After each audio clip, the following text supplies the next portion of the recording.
Comedian, political campaigner, charity supporter, actor, marathon runner, fashion icon, the man who is teaching my children about religion and history because I make them listen to your shows on iPods. Eddie Izzard, hello. Hello. I think I'm a fashion curiosity rather than an icon. Oh, I haven't you reached... are an icon. No, I think I'm curiosity. I think I'm curiosity. But the marathon running... Tell me about that. Yes, please. 5 years ago, I ran 43 marathons in 51 days. Wow. For charity. Has this been in your history that you're like Forrest Gump?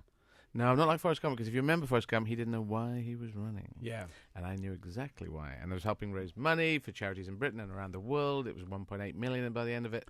And I just had this thing that I wanted to do. I wanted to do a big run, and I just thought I'd run around the country, every capital city in the United Kingdom. So that's what I did. Did your body change over that time?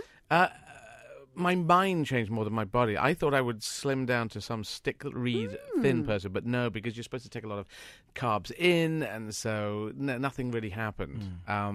Giving up sugar was refined sugar was much better at that control. But no, I just, after 10 marathons, it gets easier. And did you wear the makeup when you were running? Was this... No. Because that's your trademark thing. No, that's a stupid question. Well, no, I just thought you would I know have. you did it in jest, but, have you seen women athletes going, I better put a bit of slap on before I go and run down this race? I remember Florence Joyner. She had fingernails. Fingernails. No, I did the fingernails. I did the fingernails. But she had a lot of steroids as well, though. So that did she? Yeah, she died from the She had a steroids. massive heart attack. Ooh, So be well, careful. don't do that. No, don't do that. Don't take Because I was thinking a cup of tea or a bag of steroids. Because they sell them in shops. I first interviewed you on another radio program 15 years ago, and much was made of you, your transvestism. Is that how you pronounce it? You being a transvestite. Now when I read about you, you're not synonymous with that. Does that mean we've matured in our attitudes? Well, it is. LGBT has got to get to boring. When we hit boring, we've made it.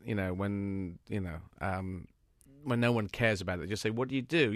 As you can see, I'm trying to do a load of things in my life so that people can just put on your transgender. I'm actually trans now. The word is trans. We've become trans.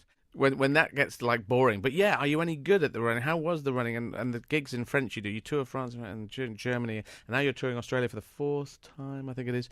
And I'm playing in Sydney in the forecourt of the Opera House, and no stand-up's done that before. So I do those things so that people go, and he's also transgender. That's down the end of. We didn't get time to mention it. Exactly. And you do shows in French and German. Can you do a show in Australian?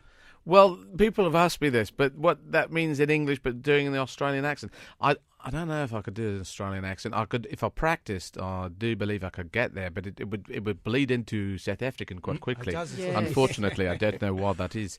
But you research a lot when you go anywhere, and I know that on Reddit you put out, you ask for crazy information about Australia. Yeah, well, I did that.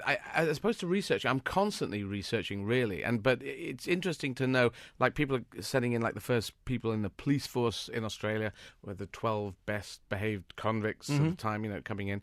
And so this is curious how Australia happened. I'm fascinated.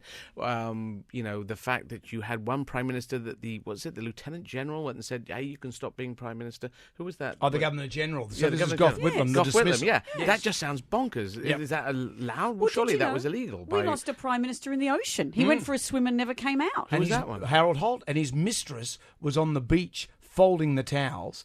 Harold Holt goes for a swim, disappears inexplicably. Well, actually, not inexplicably. It was a big sea, and it was going to happen. But rumours are he was taken by a Chinese submarine. This is a long time ago. Well, Yeah, in the 60s. 60s. His wife comes down to the beach, and a reporter famously on that day said that proceedings here have come to a dead halt. And now in Melbourne, we have a Harold Holt Memorial swimming pool. What are the chances? Well, that links into the Catholic faith, and when they're doing their saints, they've got Saint Lawrence, who was died when he was grilled to death. Halfway after a time, he said, "I think this side is done. You can turn me over now." And this is true. He was actually put on a griddle kind of thing, a bars thing, and he apparently had the wit and the guts to say that when they were burning him to death. And then the Catholic faith goes and makes him the patron saint of cooking, which is insane. He should be the patron saint of ballsiness, the patron saint of Dunkirk spirit. But no, You did a show completely in German and French in the separate countries.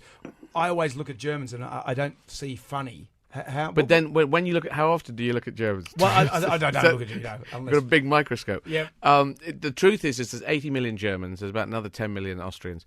And to say that 80, 90 million, well, say the Germans, 80 million people, not one of them laughs at anything, is obviously insane. Yes. It's a thing that's come from World War One, World War Two. What's a good German joke? Is there any... Well, it's not like a German joke. It's It's like, this is the example. I do exactly the same show, you see. So I say in English, in the Force Majeure show, when you come and see it, it's Caesar, did he ever think he'd end up as a salad? And you know, because he obviously didn't plan that when he was murdering people and saying, I'm going to take over the world, and one day I'll be a salad, maybe with chicken. No, and so, Caesar, did he ever think he'd end up as a salad? In German, Caesar hat je gedacht, did he ever think, dass einmal, that him one time, als Salat enden würde, as salad end up would have. Oh. So even though the verb's right at the end of the sentence in the past tense, they still laugh at as salad end up would have. And it works. It just works. So, but do you have to change where you drop the punchline with different sentence construction? If you explain your references or you just make them more general, I start off talking about human sacrifice and say, why? Surely that was insane. What Nazi came up with the idea of saying, look, the weather's bad, the crops have failed, the gods must hate us, let's kill Steve. What the hell is that about? Eddie, thank you. Thank you.